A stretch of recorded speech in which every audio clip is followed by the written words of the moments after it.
Okay guys, once again, mapakita natin ulit itong controller components ng drone at kung paano natin ilagay ang battery. Yeah, battery.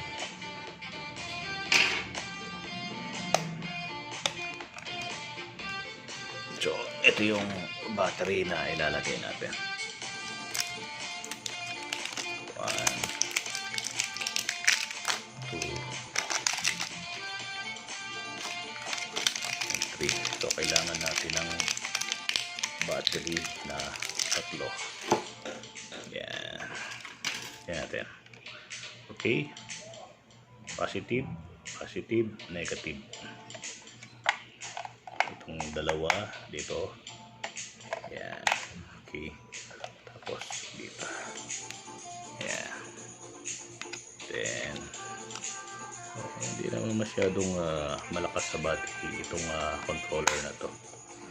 Yan. Okay. Ilagay natin.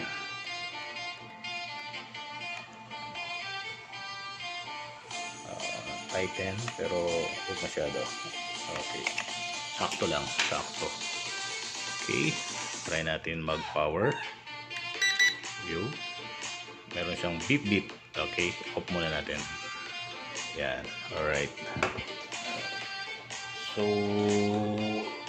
okay, bago pala natin itong phone na to, kailangan, so dahil naka-unfold na yung arms niya, so yung sa battery, ito na.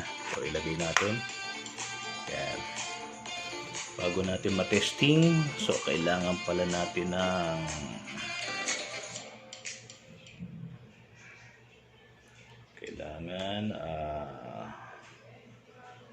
kailangan i-download ang kanyang apps. Yan. Ito yung apps niya. Meron siyang application eh. Okay. XSW UFO. Ayan po. So dahil na-download ko na siya, papakita ko yung kanyang apps. Ito yun. Yan. So kailangan nakakonect na siya sa Wi-Fi bago natin i-start. Kailangan nakakonect yung Wi-Fi, no?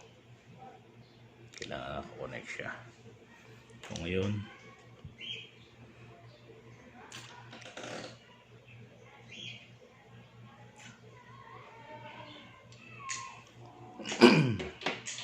subukan natin bago natin testingin yung power. Tignan natin yung ilaw niya. On natin dahil nakalagay na yung battery. Yun. Okay, nakita nyo po yung kanyang mga ilaw.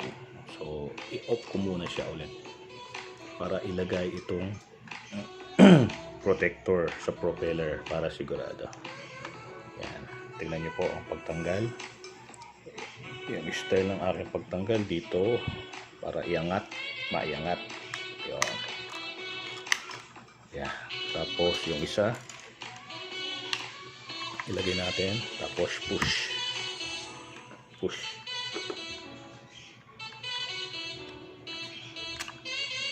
Okay, para mag-lock, push.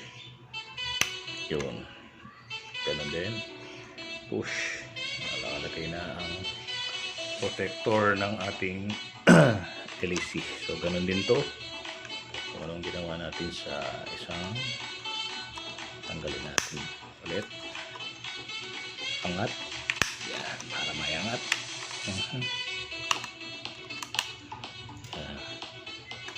Tanggalin muna natin lahat. Palituod ito lang. 3 and 4. So ito yun, tinanggal natin 4. Ilagay natin ngayon yung protector sa LEC. Yan. nag-lock na.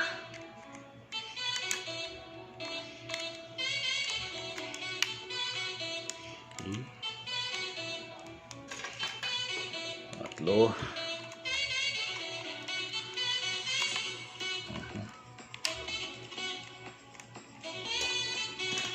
Apat. Yeah.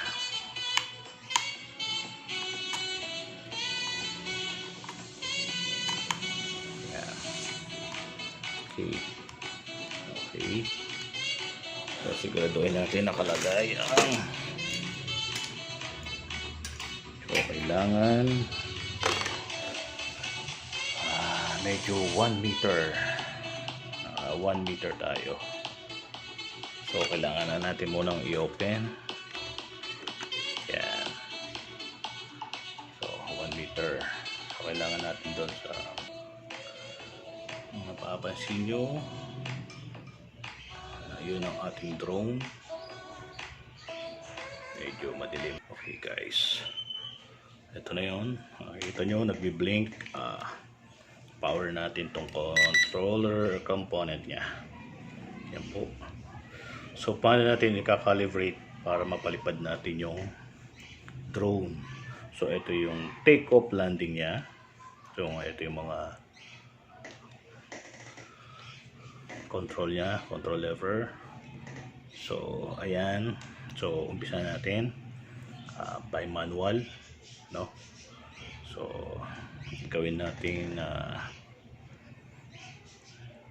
okay, subukan muna nating i-connect